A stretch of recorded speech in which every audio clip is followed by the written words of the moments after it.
Nuestro Dios destruye los deseos humanos que van en contra de sus mandamientos. El hombre buscó hacerse un nombre, buscó concentrarse en un solo lugar cuando Dios había ya establecido, había ordenado que el hombre tenía que esparcirse por sobre toda la tierra y entonces llenar la tierra, y ellos fueron en contra de ese mandato. Ahora llegamos al capítulo 10, versículo 11. Bueno, la semana pasada también hemos visto acerca de cómo es que comenzaron esto de la diversidad de idiomas, y aprendíamos que los idiomas no aparecieron por evolución.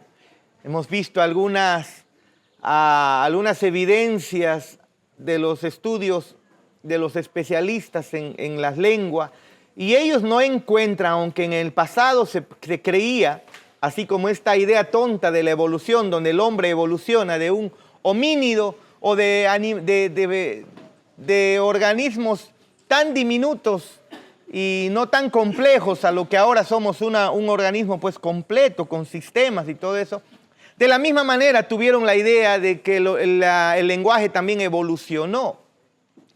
Pero no se encuentra registro en la historia, entre los fósiles, entre las escrituras antiguas de los pueblos más antiguos, no se encuentra esa transición del lenguaje evolucionando. Lo que sí se ve es que ellos dejaron registrados, y aunque no había escritura como la que tenemos ahora, pero sí dejaron registrado escritos que muestran que el lenguaje ya era complejo. Pero ¿cómo es que aparecen esta diversidad de idiomas? Bueno, Génesis 11 nos da la respuesta, el versículo 1 al 9 que hemos visto la semana pasada. Nuestro Dios confundió el lenguaje como parte de su juicio, pero también vimos que en el Pentecostés nuestro Dios redime el lenguaje al nosotros ver cómo es que de muchos pueblos ahí, en el Pentecostés, 14 naciones representadas entre pardos, elamitas y de los de Capadocia, del Ponto, del África, por ahí, 14 naciones, 14 lenguajes, 14 idiomas están siendo redimidos, por así decirlo, que representa en realidad todos los idiomas. Los idiomas sirven para glorificar a nuestro Dios, y ahí están glorificando a Dios en Hechos capítulo 2. Es interesante ver cómo es que el corazón malvado nuestro distorsiona todas esas realidades y verdades. ¿Y qué es lo que hace? Símbolo de espiritualidad, hablar en otros idiomas. Bueno, no idiomas, sino en balbuceos, creernos que podemos estar hablando en diferentes idiomas o lenguas que incluso el ser humano ni siquiera conoce y ni siquiera puede ni interpretar, porque después que analizaron incluso a estas personas que hablan en lenguas, hay que recordar lo que anteriormente ya enseñé, al analizar a personas que hablaban estas lenguas desconocidas, estoy hablando de lo que dio origen del movimiento wesleyano, pues, ¿no? Y de ahí el pentecostalismo por el año 1900. Cómo es que aparecieron grupos que creían que pueden hablar en nuevas lenguas, nuevos idiomas no conocidos. Y entonces los analizaron estas personas, los médicos, los científicos, y saben, encontraron algo. Cada vez que tú y yo nos comunicamos, activamos áreas específicas en el cerebro. Cada vez que hay una comunicación razonable, se activa áreas específicas en el cerebro. Pero qué curioso, a estas personas que hablaban en lenguas, los analizaron y encontraron que no se activa esas áreas que se activan en ti y en mí al momento de hablar, no se activaron. ¿Qué nos dice eso? ¿Qué nos dicen eso? Ocurrió algo semejante a esto, miren, ve. Te pone pum pam pim pom pam. Y tú me respondes rapatapum pim pom. Y seguimos eso mismo, no es mi deseo de burlarme, sino que eso no se me ocurre otra cosa de decir. Y comienzo a hacer eso con Joshua, y si analizan nuestro cerebro, no van a encontrar que las áreas del cerebro relacionadas a nuestra comunicación se activen. No, no se activan. ¿Qué nos dice eso? ¿Qué nos dice eso, Zoe? Que lo que está ocurriendo ahí no es lenguaje que se usa para comunicarse. No, no hay nada. No hay nada. Es simples balbuceos nada más. Bueno, pero ¿cómo entonces aparecieron los idiomas? La semana pasada se respondió, la Biblia nos respondió, Babel, en la torre de Babel el Señor confundió. Ahora llegamos al versículo 10, por favor, leamos juntos ahí. Leamos juntos. ¿Lo tienen? 11:10. Estas son las generaciones de Sem. Miren, ya estamos cerquita a Abraham. Así que a Abraham sus Biblias, por favor. Estas son las generaciones de Sem. Miren, les voy a pedir que no se interrumpan el uno al otro, por favor, porque encima que no hay micro, no van a poder escuchar hasta atrás y se van a perder, ¿sí? Estas son las generaciones de Sem. Sem, de edad de 100 años, engendró a Arfaxad 2 años después del diluvio, y vivió Sem, después que engendró a Arfaxad 500 años, y engendró hijos e hijas, y Arfaxad vivió 35 años y engendró a Sala. Y vivió Arfaxad después que engendró a Sala 403 años y engendró hijos e hijas. Sala vivió 30 años y engendró a Eber. Y vivió Sala después que engendró a Eber 403 años y engendró hijos e hijas. Eber vivió 34 años y engendró a Peleg. Y vivió Eber después que engendró a Peleg 430 años y engendró hijos e hijas. Peleg vivió 30 años y engendró a Reu. Y vivió Peleg después que engendró a Reu 209 años y engendró hijos e hijas. Este Peleg, por si acaso, no es el antepasado de aquellos que tienen poco cabello, por si acaso, ¿ya? Reu vivió 32 años y engendró a Serug. Y vivió Reu después de engendró a Serug 207 años y engendró hijos e hijas. Serug vivió 30 años y engendró a Nahor. Y vivió Serug después que engendró a Nacor 200 años y engendró hijos e hijas. Nacor vivió 29 años y engendró a Taré.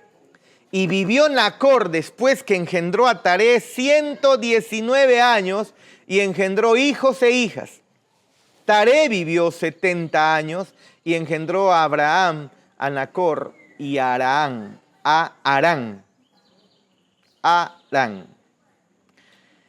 Esta es la palabra de nuestro Dios. Vean ustedes, Moisés comienza aquí en el libro de Génesis, en el capítulo 10, él inicia con unas palabras y nos habla acerca de las generaciones de los hijos de Noé.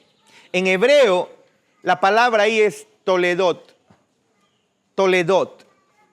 Y este es el Toledot de los hijos de Noé. Ahora, este Toledot es mencionado en muchísimas ocasiones. Incluso en Génesis capítulo 2, nosotros que encontramos que está refiriéndose al Toledot, haciendo referencia, estos son los orígenes de los cielos y la tierra. ¿Sí? ¿Se acuerdan en Génesis capítulo 2? Toledot hace referencia a descendencia, a tu linaje, a los que descienden después de ti o a tus orígenes, ¿no? Y cuando se refiere a Toledot en Génesis 2, pues justamente está hablando de los orígenes de los cielos y de la tierra. Y aquí Moisés una vez más usa esta palabrita, los Toledot o el Toledot de los hijos de Noé. El Toledot luego de Sem, Cam y Jafet, lo hemos visto, ¿se acuerdan? Y del versículo 1 al 9 que hemos observado ya en estas 2 semanas pasadas, hemos visto la historia de la Torre de Babel y ese origen de los idiomas. Podríamos decir tal vez ese origen de los idiomas, de la diversidad de idiomas, o el Toledot, tal vez pudiéramos decir, del origen, o el Toledot de los idiomas, ¿no? Ahora, Moisés, quien es el autor de Génesis, Éxodo, Levítico, Número, Deuteronomio, por eso es que se le llama la ley de Moisés, o también de manera resumida o de manera práctica se le dice Moisés. Moisés dijo, cuando dice las Escrituras, se está refiriendo a uno de los libros del Pentateuco.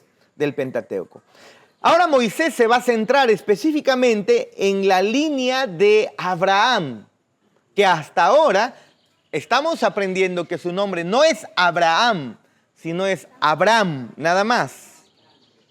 Y en esta genealogía, entonces, ahora del capítulo 11, no se le conoce a Abraham como un hebreo, si te das cuenta. Abraham no es un hebreo. Es el padre, sí, es el antepasado de los hebreos. Pero es un idólatra. Abraham no es alguien que está entregado a la adoración de Dios. No está viviendo en medio de un pueblo que adora a Dios. Increíblemente, a pesar de que estamos viendo la genealogía de Sem, y se está centrando en la genealogía de Sem, y se supone que los de la línea de Sem son los escogidos del Señor. Me hubiera gustado que estén todos, hermanos, porque esta clase habla mucho acerca, o esta enseñanza habla mucho acerca, o este pasaje habla mucho acerca de la soberanía de Dios, de la elección de Dios, de la gracia irresistible de Dios. Hermanos, esas son las doctrinas de la gracia, ¿no? Usted va a poder reconocer las doctrinas de la gracia aquí. Pero ¿cómo es que Abraham, idólatra, vive en un pueblo idólatra, con costumbres idólatras, y no tiene interés de buscar al Señor? Y en medio de esa idolatría nuestro Dios lo llama.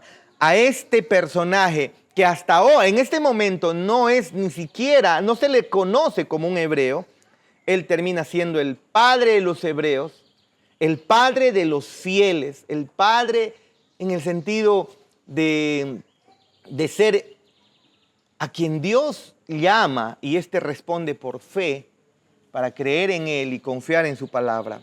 Este Abraham, un pagano de Ur de los Caldeos. Y a partir de esta línea, Dios va a forjar el futuro de toda la humanidad. Vean ustedes. A este punto nos está concentrando Moisés. Después de haber pasado por tantos Toledot, el Toledot que le está importando aquí a Moisés es el Toledot de Abraham. Vean ustedes.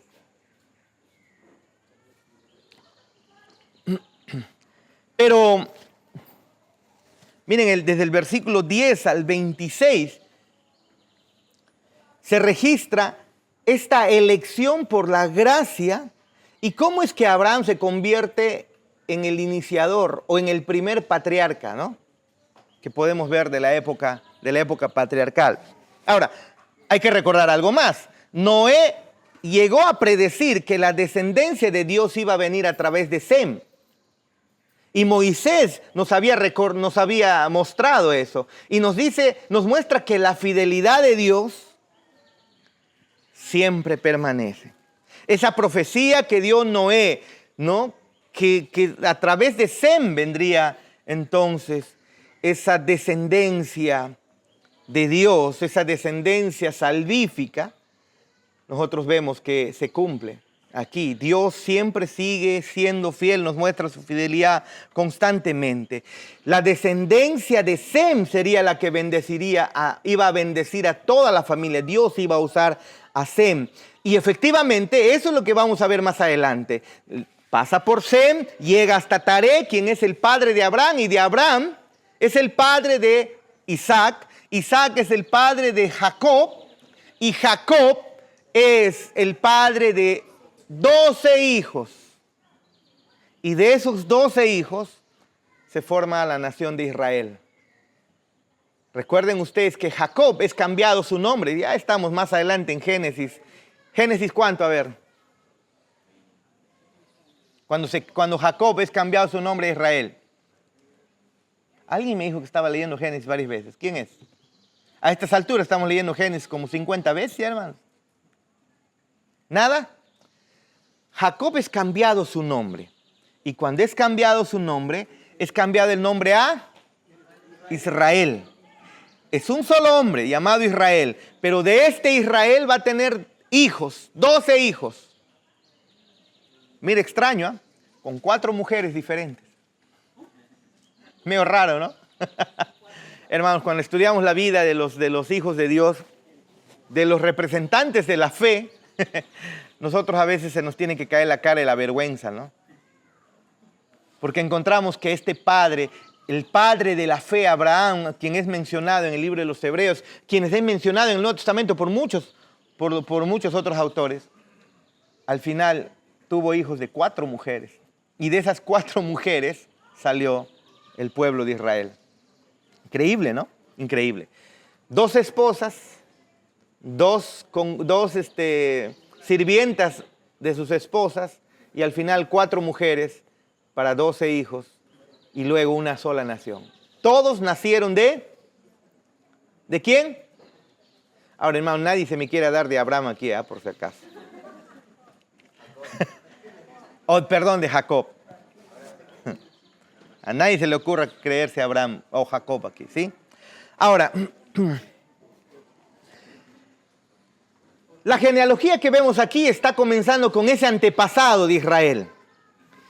A esta nación Dios escoge como su socia en medio del plan de redención, la escoge por gracia para hacer pacto con este pueblo.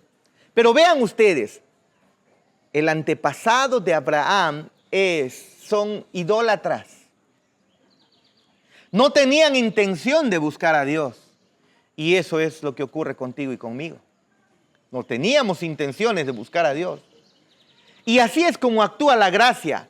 Va donde no quieren de Dios. Y nos toma y nos vuelve hacia Dios. Y nos pone de su Santo Espíritu para obedecer sus mandamientos, aun cuando nosotros incluso los rechazamos. Esa es la gracia que ha usado. Dios siempre ha escogido, y aquí escoge a un personaje llamado Abraham. Entonces, esta genealogía que nosotros vemos nos proporciona ese vínculo entre el hombre y ese hombre del antiguo mundo con nuestro Dios en esos tiempos antes de la era patriarcal, porque aquí va a comenzar la era patriarcal. Y cuando se va recorriendo estas genealogías, te percatas que la esperanza de vida va disminuyendo. Va disminuyendo. Desde los 175 años de vida de Abraham, y luego vemos en la vida de José 110 años, pero antes de eso encontramos a un Matusalén, que vivió una cantidad de tiempos increíble, casi 1000 años. Ahora, yo sé que muchos se preocupan o vienen a su mente, ¿no? ¿Cómo es esto que Matusalén vivió casi 1000 años? ¿Cómo es esto que estos personajes que encontramos aquí vivieron tanto tiempo? Bueno, yo les expliqué anteriormente, ¿se acuerdan ustedes? Que las condiciones de ese tiempo, especialmente cuando fue creado Adán y Eva, las condiciones en las que fueron creados eran diferentes a las condiciones actuales.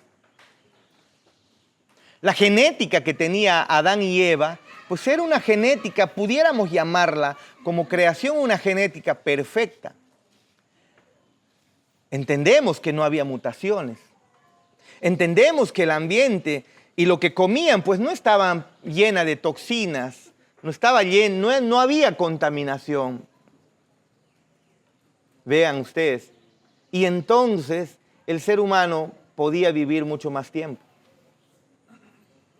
Muchísimo más tiempo. Ahora he visto Mashiko. ¿Se acuerdan ustedes quién es Mashiko? 125 años dice que está cumpliendo, ¿no? Yo tengo referencias de que ese Mashiko es el primo de mi bisabuela Meche, que siempre me han escuchado hablar. Es de Chaglia. Es tolentino, ¿no? Abad tolentino. Y mi abuelita pues era justamente abad. Ujú. O Tolentino, creo uno de los dos. De repente además él es mi prima, ¿sí? Sobrina. No, dice Liz.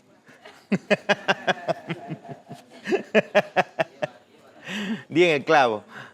Hermanos, pero no vivimos así en estos tiempos.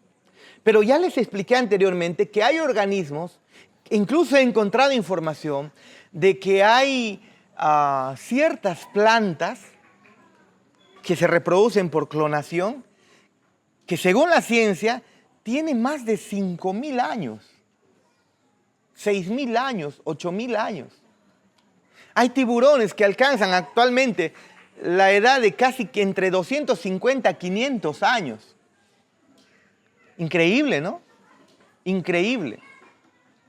Usted puede buscar de información y se va a quedar impresionado cómo es que hay organismos, seres vivos, especialmente en esto de las plantas, que llegan a alcanzar años 5.000, 8.000, 10.000 años. ¿Te imaginas, hermanos? Plantas que pudieran haber estado ahí en los tiempos del mismo Abraham, en los tiempos hasta del mismo Matusalén. Ahora, usted puede decir, no creo porque acá no hay nadie viviendo tanto tiempo. Recuerden, las condiciones eran diferentes.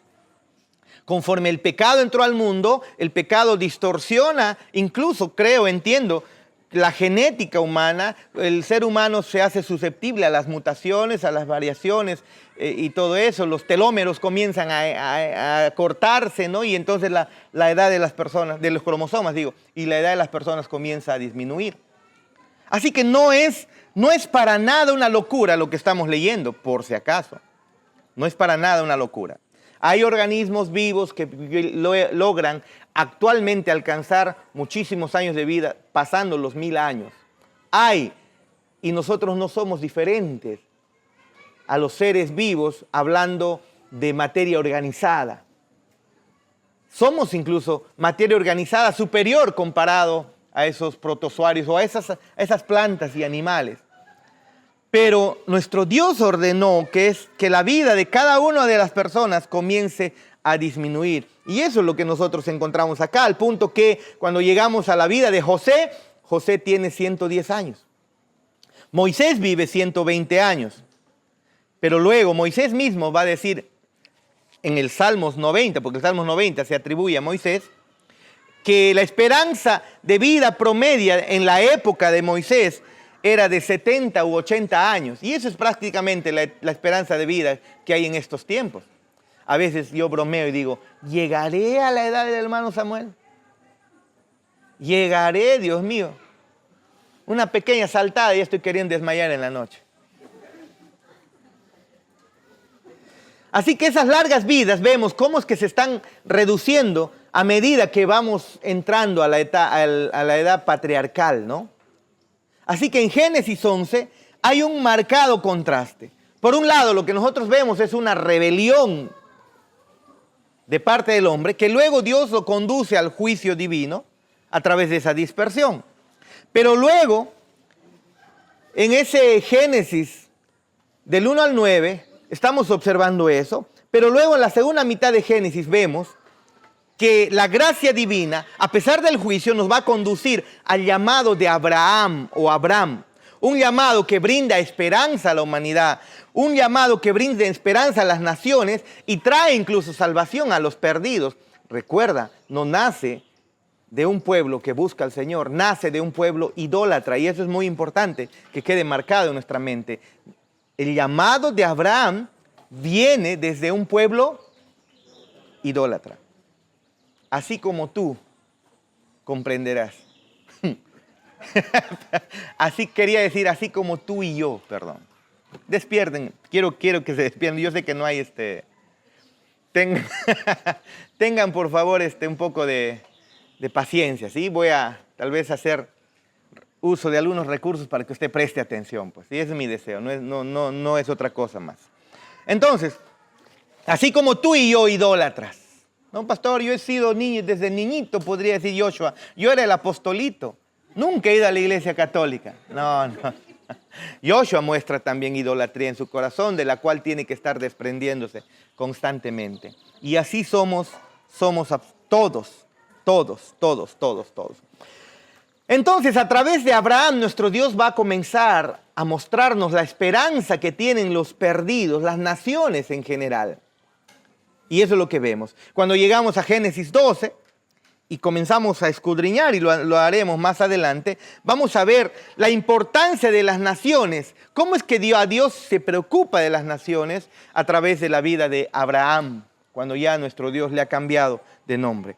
Ahora, esto de Dios preocuparse por las naciones no es una idea momentánea, no es una idea pasajera. Lo encontramos constantemente en el Antiguo Testamento. Aunque el pueblo de Israel se hizo nacionalista y comenzaron a pensar que la salvación solamente era exclusiva para ellos, encontramos evidencia al estudiar los libros del Antiguo Testamento que la salvación no solamente llegó para israelitas.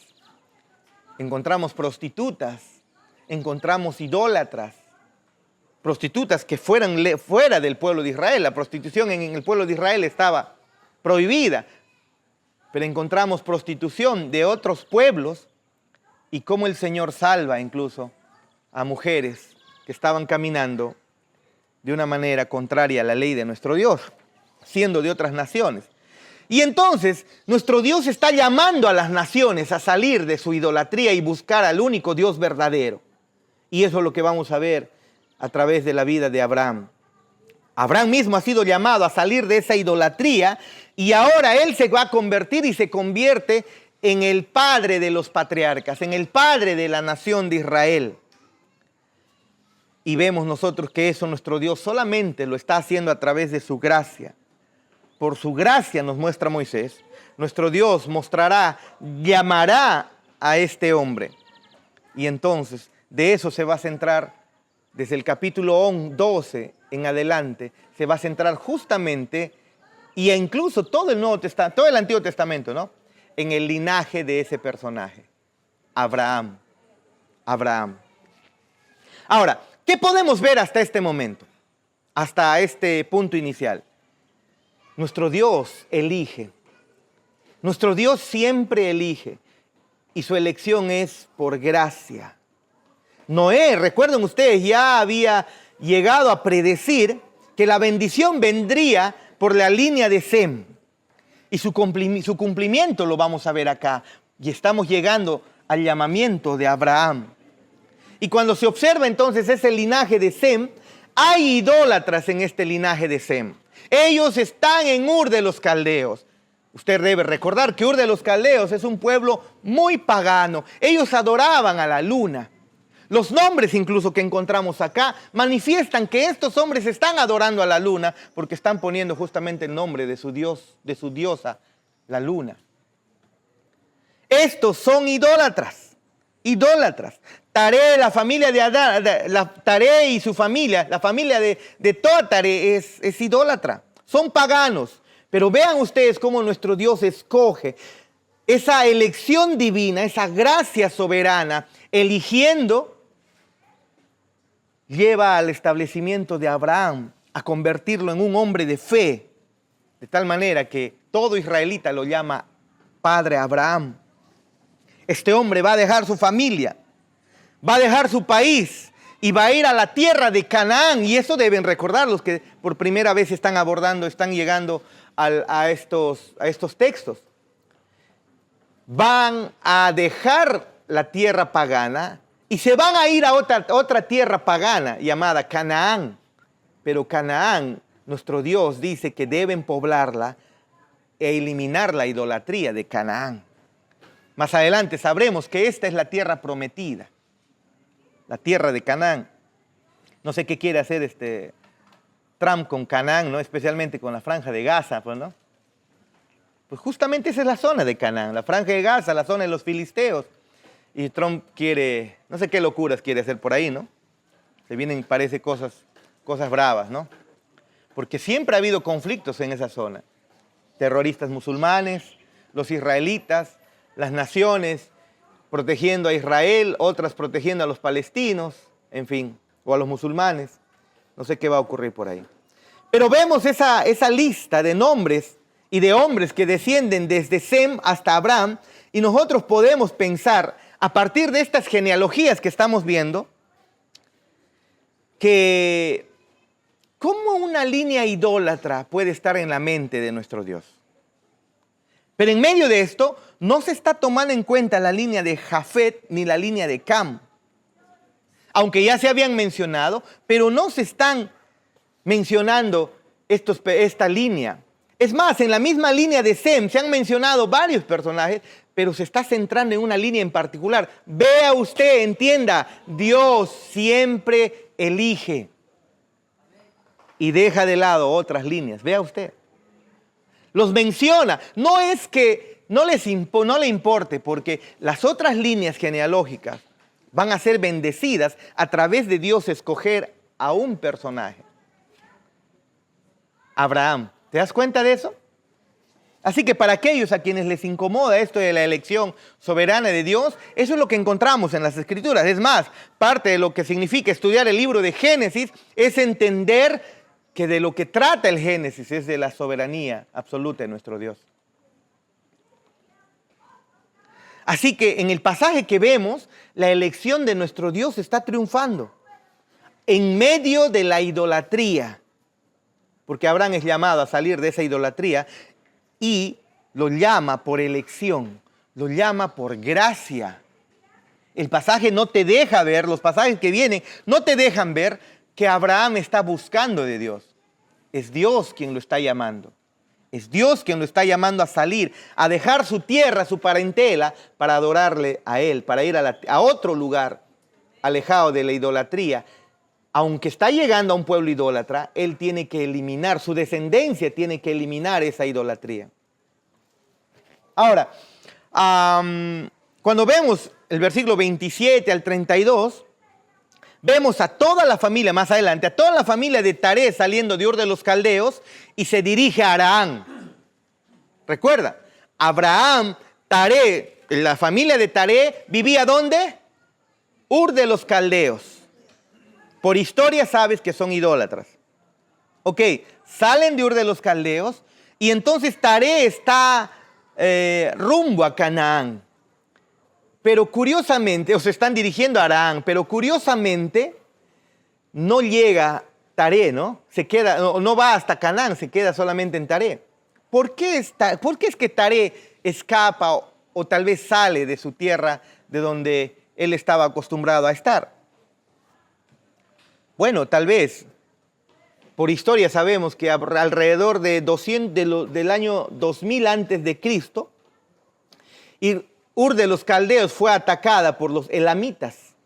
Y tal vez, eso no dice la Biblia, pero encontramos evidencia que alrededor de 2000 años antes de Cristo, los elamitas atacaron a Ur de los Caldeos y tal vez entonces Taré está huyendo de la destrucción, está huyendo de ese conflicto que están teniendo. Así que tal vez lo que vio eso y quiso ir tomando a su familia y se fue rumbo a Canaán. Pero lo importante, hermanos, es que Taré solamente llega hasta la mitad del camino. No llega hasta Canaán, llega solamente ¿hasta dónde? Leamos juntos. Tienes que seguirme con tu Biblia, por favor. Ellos se van a detener en Harán y no sabemos por qué. Tal vez porque Taré está viejo, tal vez porque Taré está anciano, no puede caminar más, usted sabe. A veces nosotros 45 años, 50 años, 60 años ya caminamos menos, hermanos. Tú pones a Henry a jugar fútbol, cómo le da de alma, corre, mete el pie, y yo 5 minutos ya estoy pidiendo cambio. Los jóvenes pueden avanzar más. Nosotros los de edad avanzada ya no somos tanto, no tanto así, ¿no? A partir de los 40 años comienza incluso nuestro metabolismo a hacerse un tanto mucho más lento, más complicado. Pero seguramente por eso es que Taré, tal vez, posiblemente por viejo, porque se enfermó, el mismo viaje tal vez lo venció, le cansó, tal vez pensó, estamos especulando acá, no concebía la idea tal vez de abandonar por completo su tierra, su parentela, donde estaba él tal vez relacionándose de manera cómoda con estas prácticas paganas, de estas prácticas de adoración a estos ídolos.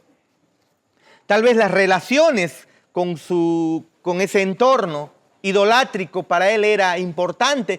No sabemos por qué, pero el asunto es que él se queda, no avanza. Sea como fuera, es evidente que Abraham, al salir de Ur de los Caldeos, no solamente estaba siguiendo a su padre, si te das cuenta. No solamente está siguiendo a su papá, porque ahora encontraremos que Abraham está tomando la iniciativa en la respuesta del llamado de Dios. Y aquí hay que poner un stop, un ratito. Mira tú, porque estamos diciendo que nuestro Dios, soberanamente por su gracia, escoge, elige, llama. Y aquí tenemos a veces un conflicto nosotros, cuando pensamos que en medio de esa elección, como un robot, Dios obra con su Santo Espíritu en nosotros y ahora entonces nosotros, te seguiré, te seguiré, te seguiré, te seguiré. Vemos nosotros que Abraham tiene una iniciativa y esa iniciativa es responder. Es increíble eso, hermanos, porque así como Dios elige y llama, nuestro Dios también ordena, nos muestra que es la responsabilidad humana el responder. ¿Cómo actúa eso? Una vez más tengo que decirles, no lo sé. ¿Cómo es que Dios es soberano? ¿Y cómo es que tú debes responder? No puedo comulgar en mi cerebro eso. ¿Qué voy a intentar comulgar, hermanos? ¿Cómo voy a intentar entender los designios de un Dios trino? Si ni siquiera la Trinidad puedo entender cuánto, obviamente también sus caminos se nos son muy difíciles de entender. ¿Cómo comulgamos la soberanía de Dios con la responsabilidad humana? No intentes comulgarle, el asunto es que tienes que aceptarlo porque la Biblia lo enseña. Dios te llama, Dios escoge, Dios te elige, pero a la misma vez eres tú responsable, tienes que responder. Y acá encontramos que Dios llama a Abraham, pero también Abraham responde. ¿Ve? Abraham mismo estaba tomando esa iniciativa en respuesta a ese llamado que Dios le había hecho. Miren por favor Hechos capítulo 7. Porque en el Nuevo Testamento se comenta un poco acerca de este momento en particular que nos ayuda a entender lo que está pasando. Hechos capítulo 7. Recuerden ustedes, habían capturado a Esteban. Esteban ahora está ahí arrestado, lo están interpelando, y le hacen preguntas. Y entonces, mientras Esteban comienza a predicar, otro paréntesis, acá hay mucho, hermanos. ¿Cómo predicó Esteban? ¿Cómo predicó Esteban? Usando el Antiguo Testamento, vean, y pasándolo incluso hasta el Nuevo, llegando hasta Cristo. Esa es la manera de predicar, hermanos. Pastor, tengo que enseñarle todo el Antiguo Testamento, todo desde Génesis, así como estamos haciendo en la iglesia. Eso es para ustedes, pues, ¿no? Pero debe haber una comprensión panorámica, firme, fuerte, de lo que implica el Antiguo Testamento y el Nuevo, y conectarlo con el Evangelio, que es ahí donde termina. Así predicó Esteban, así predicó Pedro, así se predicaba y así se debe predicar. En fin, es otra prédica es eso. Hechos capítulo 7, versículo 2 al 4. Y él dijo, Esteban, varones hermanos y padres oíd, el Dios de la gloria apareció a nuestro padre Abraham. Génesis 12. ¿No?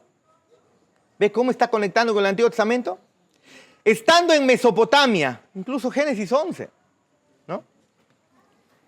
Antes que morase en Harán. Y le dijo, sal de tu tierra y de tu parentela y ven a la tierra que yo te mostraré. Entonces salió de la tierra de los caldeos y habitó en Harán. Y de allí muerto su padre, Dios le trasladó a esta tierra en la cual vosotros habitáis ahora. Y no le dio herencia en ella, ni aún para asentar un pie, pero le prometió que se le daría en posesión y a su descendencia después de él, cuando él aún no tenía hijo. ¿Qué está haciendo Esteban en el Nuevo Testamento? Después de que Cristo ya ha ascendido, Esteban está enfatizando el hecho de que Abraham no se está mudando por conveniencia. Cualquiera que busca al Señor por conveniencia está actuando de mala manera. No se busca a Dios por conveniencia. Y Esteban nos dice, Lucas nos dice, porque Lucas es el que escribe el libro de Hechos, nos dice que Esteban o Abraham no está buscando a Dios por conveniencia, ni por sacar alguna ventaja. Abraham se muda porque ha sentido el llamado de Dios de dejar su país, de dejar a sus parientes e ir a la tierra prometida, la tierra de Canaán, tal como Dios le había ordenado que lo haga. Qué difícil es salir de nuestra comodidad, ¿no? Si me hago creyente, si voy a la iglesia, si me bautizo, si me convierto en un miembro de la iglesia, ¿qué me va a decir mi familia? ¿Qué va a decir mi entorno? Me van a decir aleluya, aleluya, santurrona. ¿Qué te crees mejor que nosotros? Y a veces, ¿cuántas personas, por no querer perder ese estatus, esa relación, incluso con sus familias, terminan quedándose en su Ur de los caldeos, ¿no? En medio de su idolatría, en medio de su vida desordenada? Pero Abraham se muda porque el llamado que Dios le había dado era un llamado al cual él sabía debía responder. Y de la misma manera el Señor nos ha llamado a todos nosotros a abandonar ese mundo de idolatría en el que hemos estado o estamos para ir en pos de nuestro Dios. Así que los propósitos de Abraham aquí son muy claros. Y Esteban los está comentando aquí. Lucas nos muestra ese comentario de Esteban antes de morir, incluso porque ustedes saben que Esteban luego lo van a matar a pedradas. Pero luego en Hebreos capítulo 11, vean ustedes desde el versículo 8, cómo es que el autor de Hebreos nos sigue mostrando este momento trascendental en la vida de Abraham. Dice en el versículo 8, por la fe Abraham, Hebreos, Nuevo Testamento, siendo llamado, obedeció para salir al lugar que había de recibir como herencia, y salió sin saber a dónde iba. Por la fe habitó como extranjero en la tierra prometida, como en tierra ajena, morando en tiendas con Isaac y Jacob, coherederos de la misma promesa, porque esperaba la ciudad que tiene fundamentos, cuyo arquitecto y constructor es Dios. Espérate, el Señor nos ha llamado a cada uno de nosotros para ir en pos de Él. Nos ha llamado para dejar nuestra tierra, nuestra parentela. No te estoy diciendo que abandones necesariamente, literalmente a tu familia. Recuerden que esto tiene una aplicación para nosotros. Tú tienes un entorno, tú tienes una vida social, tú tienes una familia a la cual siempre has estado arraigada.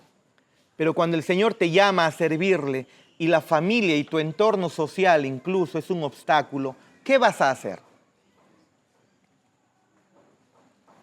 ¿O qué haces? ¿Vas a sucumbir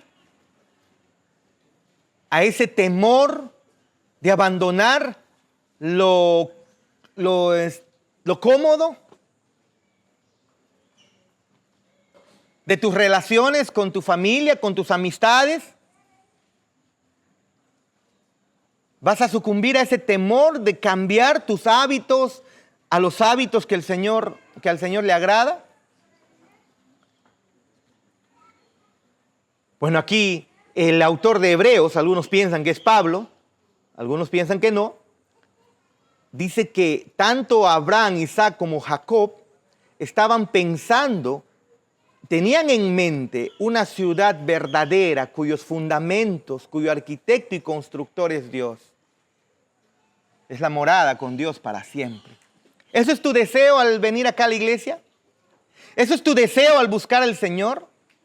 A veces pensamos que ya los que tienen 90 años, 95, 80 años, ellos deben pensar ya en su otra vida. No, está hablando de nosotros. Hay una ciudad celestial, hay una patria celestial. cuyo arquitecto y constructor, dice el autor de Hebreos, es Dios. Eso es lo que Abraham esperaba con ansias. ¿Se acuerda? Ahora, Josué también comenta ese llamado que tuvo Abraham en esos tiempos cruciales para la historia de Israel. Cuando él está a punto ya de morir, en Josué 24 dice, reunió Josué a todas las tribus de Israel en Siquem y llamó a los ancianos de Israel, sus príncipes, sus jueces y sus oficiales, y se presentaron delante de Dios. Y dijo Josué a todo el pueblo, así dice Jehová, Dios de Israel, vuestros padres habitaron antiguamente al otro lado del río. Esto es Taré, padre de Abraham y de Nacor, y servían a dioses extraños. Y yo tomé a vuestro padre Abraham del otro lado del río y lo traje por toda la tierra de Canaán y aumenté su descendencia y le di a Isaac. Eso está hablando aquí Josué. Pero luego, más adelante, en el versículo 15 dice, y si mal os parece servir a Jehová, pasaje clave, ¿no? Escogeos hoy a quién serviráis o sirváis. Si a los dioses a quienes sirvieron vuestros padres cuando estuvieran al otro lado del río. Hermanos, pareciera que nos está hablando incluso a nosotros mismos. No es que pareciera. Obviamente que nos está hablando. Después de Josué mostrar lo que ha ocurrido, Josué les dice, miren, ¿dónde estamos ahora parados? Ustedes desean todavía servir al Dios que sirvieron sus padres en medio de la idolatría. ¿O ustedes han decidido servir a Jehová? Y Josué dice, pero yo y mi casa serviremos a Jehová. Una vez más, nuestro Dios elige, pero tú respondes. ¿Te das cuenta? Si estás esperando que el Señor te ponga un chip especial donde luego cada vez que se te diga algo tú digas amén, amén, amén, déjame decirte que no funciona así. Dios llama, Dios ordena y tú respondes. No te tardes en responder. Cuanto más te tardes en responder, estás exponiéndote a un peligro peligroso. Porque tú no sabes cuándo el Señor te puede llamar. Y si te llama después de no haber respondido, estarías evidenciando que al final te llama, digo, a su presencia, a comparecer delante de Él, estarías evidenciando que al final su llamado no fue para salvación. Responde, responde, no te quedes, responde, obra. Sal de tu tierra, sal de tu parentela. Bueno, estamos en el otro sermón del próximo semana. Perdonen. Pero Abraham tuvo que dejar la idolatría para seguir al Dios vivo. ¿Estás dispuesto tú a hacerlo? Israel estaba morando en un pueblo que se había dedicado a la idolatría y sus corazones, inclinados a esa idolatría, al final Josué les llama la atención. ¿Van a seguir con idolatría? ¿Van a seguir con esa comodidad? ¿O van a servir a Dios? Y Josué dice, pero yo y mi casa serviremos al Señor. Yo creo que ese es el sentir de todos aquellos que quieren casarse, ¿no? Yo creo que es el sentir de todos aquellos que han buscado al Señor. Yo y mi casa serviremos al Señor. ¿Seguiremos a los ídolos de las naciones que nos rodean o seguiremos al único Dios verdadero? ¿Cuántos dicen, seguiré al único Dios verdadero? Seguiré al único Dios verdadero. Con su yuju. ¿Cuántos han decidido seguir al único Dios verdadero? Vamos, levanten la mano. ¿Cuántos han decidido seguir al único Dios verdadero? Ya no estamos siendo carismáticos, hermano. Ahora, mantén tu mano levantada. ¿Cuántos están siguiendo al único Dios? Han decidido seguir al único Dios verdadero. ¡Vamos! ¿Y cuántos están llevando el discipulado del único Dios verdadero? Ah, tu mano. Una cosa es decir, otra cosa es hacer. Tenemos un discipulado donde aprendemos del único Dios verdadero. ¿Y cuántos están llevando ese discipulado? ¿Ah? ¿El 1? No, el 1. Derek Kinder, este comentarista, dice lo siguiente, en Josué 24:2, hermanos, por poco yo me hago presbiteriano, hermanos, en el 2012, 2010, por pocos me hago el presbiteriano. Derek Kinder dice, Josué 24:2 muestra que Taré y sus antepasados sirvieron a otros dioses. Su propio nombre y los nombres de Labán, Milca, señalan al dios de la luna como quizás el dios más prominente al que adoraban quienes vivían en Ur de los Caldeos. Ciertamente, Ur y Harán eran centros de adoración a la luna. ¿Ve? Así que Dios se acerca a este hombre, descendiente de Sem, el linaje bendito, y ellos habían escuchado las historias que Noé y luego Sem y contaron y transmitieron. Habían escuchado las historias de la destrucción del mundo por parte de Dios y su juicio contra la maldad. Sin embargo, esta familia ha degenerado en la idolatría, en la adoración al Dios de la luna. Pero de ese linaje, de esa familia, Dios, por su elección de gracia, llamará a Abraham fuera de Ur de los Caldeos y lo llevará a la tierra prometida y a la tierra de Canaán. Increíble, ¿no? Eran idólatras. Los nombres que ponían a sus hijos manifestaba esa idolatría, ese amor al Dios, a este Dios, a la luna. Pero vean ustedes cómo nuestro Dios llama en medio de esa idolatría, llama a que un hombre responda. Y cuando un hombre responde, ¿cómo cambian las cosas? Sin deseos de que se infle ningún pecho en la iglesia, pero vean ustedes, alguien responde diciendo, yo quiero ordenar mi vida sentimental, y vean cómo muchos más comienzan a responder de la misma manera. Pero cuando no hay quien responda, ¿qué hubiera pasado si Abraham no respondía? Miren, lo que vemos aquí es esa hermosa imagen de nuestro Dios rescatándonos de nuestra depravación, rescatando a Abraham de su depravación, de su idolatría, de su estado de corrupción. Tal vez tú pudieras decir, ay, no creo que el ser humano sea tan malvado y degenerado. Lees Génesis del 1 al 11 y no hay esperanza para la humanidad, a no ser que sea Dios llamando y actuando por gracia. No, pero los descendientes de Noé y especialmente los descendientes de Sem, ahí va a haber cosas hermosas y poderosas. Ahí vamos a encontrar grandes predicadores, hombres entregados en Dios. Encontramos una línea genealógica de Sem, metidos en Ur de las Caldeas, idólatras todos. Del linaje de Sem. Ni siquiera estamos mostrando a los cananitas. Imagínense cómo están ellos. Es nuestro Dios rescatándonos, hermanos. Así siempre ha ocurrido. Dios nos rescata de nuestra propia depravación. No puedes salir de Génesis 11 con una idea optimista de la humanidad, a no ser que sea Dios quien llame. ¿Te das cuenta? A este pueblo, y específicamente a un hombre, Dios le va a dar su revelación especial. ¿A quién? ¿A quién? A Abraham. Le va a dar su revelación especial. Esa revelación que salva, no se lo está dando a todos. ¿Cuánta humanidad ya había para este momento? ¿Cuánto había? Mucho.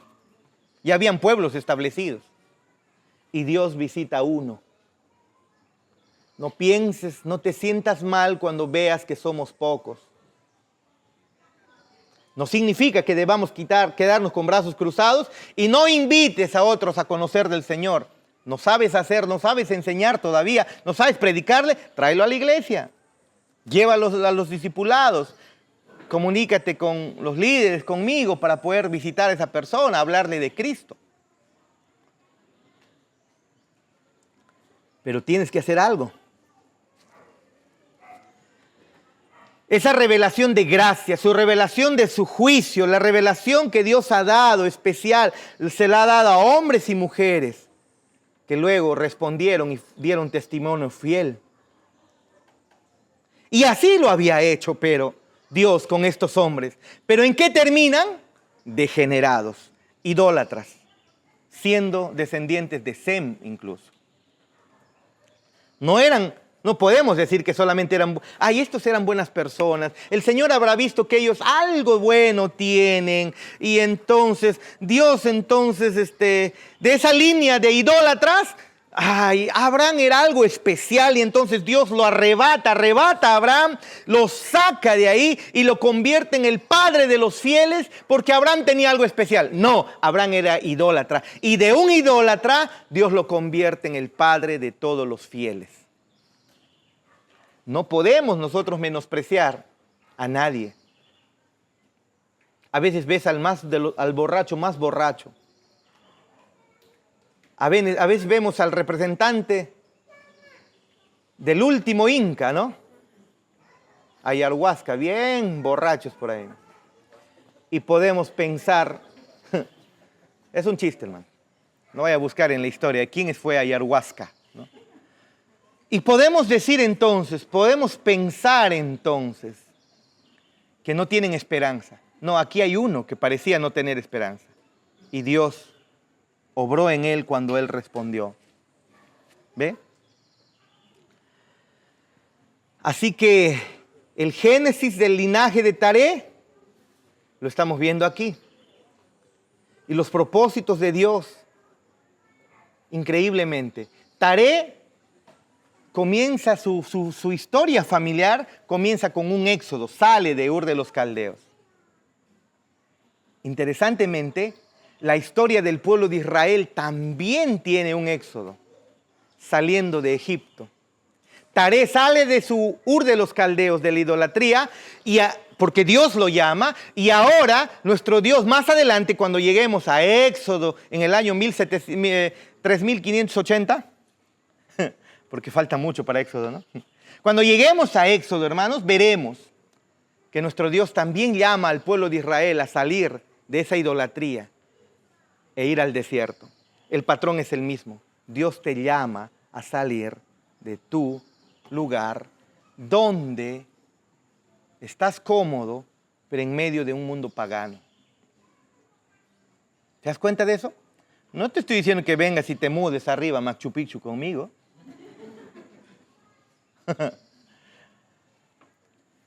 Estoy hablando, me refiero al hecho de abandonar las prácticas idolátricas. Pastor, yo ya no adoro a imágenes. No, ya les dije. Joshua, con ser Joshua, también manifiesta idolatría en su corazón, así como yo mismo. Y el Señor nos llama a abandonar todo tipo de idolatría en nuestras vidas. ¿Qué aprendemos hasta este momento? ¿Qué aprendemos? Bueno, Taré increíblemente llega solamente hasta la mitad del camino, ¿no? No sabemos por qué, pero llega hasta la mitad del camino. Y lo que vemos aquí es que servir a Dios, servir al Dios vivo significa abandonar la idolatría. Repítanlo conmigo. Servir al Dios vivo significa... Y el problema de la idolatría, hermanos, no es un problema antiguo solamente. No es un problema de los católicos solamente. No. Es un problema presente. Hay todo tipo de ídolos. Hay todo tipo de estilos de ídolos. No es necesario postrarse ante una imagen, una estatua, a un santo, a San Judas Tadeo, a la Virgen de Cocharcas, al Señor de Chongoyapi. Existen, no estoy inventando. Al Señor de Muruguay.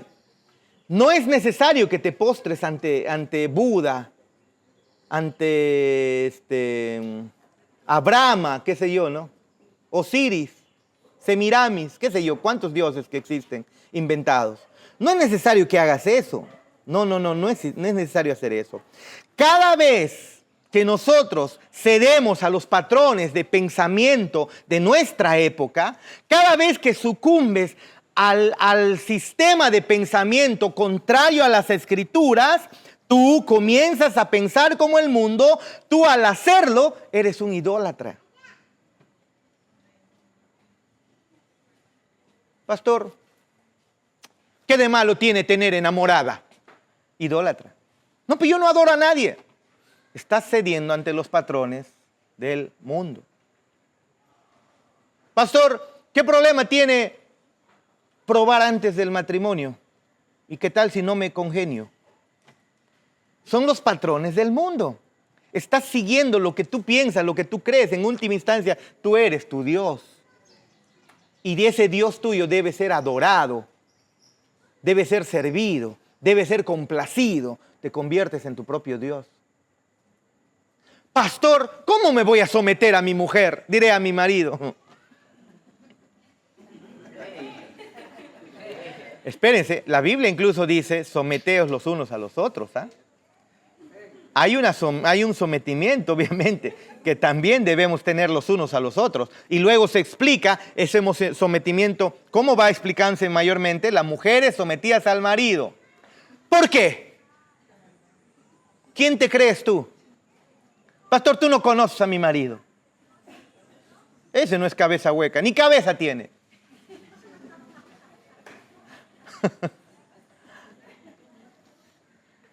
No. Cada vez que sucumbes a los pensamientos del mundo, estás levantando un ídolo. Te estás entronizando tú mismo. Eso es idolatría. Pero ¿a qué nos llama el Señor? A salir de esa idolatría para servir al único Dios vivo y verdadero. Y una de las razones por las cuales Abraham es llamado a abandonar su tierra natal, su tierra, su parentela, su familia, fue precisamente para que nuestro Dios pueda cortar ese nudo que los conectaba a la idolatría. Y Abraham estaba muy enredado en ese nudo. Y entonces Dios lo libera de esa opresión, de ese patrón de pensamiento, de una vida malvada, idolátrica. Pero también hay una respuesta activa de Abraham. Se necesitan rupturas drásticas si queremos seguir al Señor. No pienses que va a ser fácil seguir a Cristo. No pienses, necesitas rupturas. Y esa ruptura genera dolor.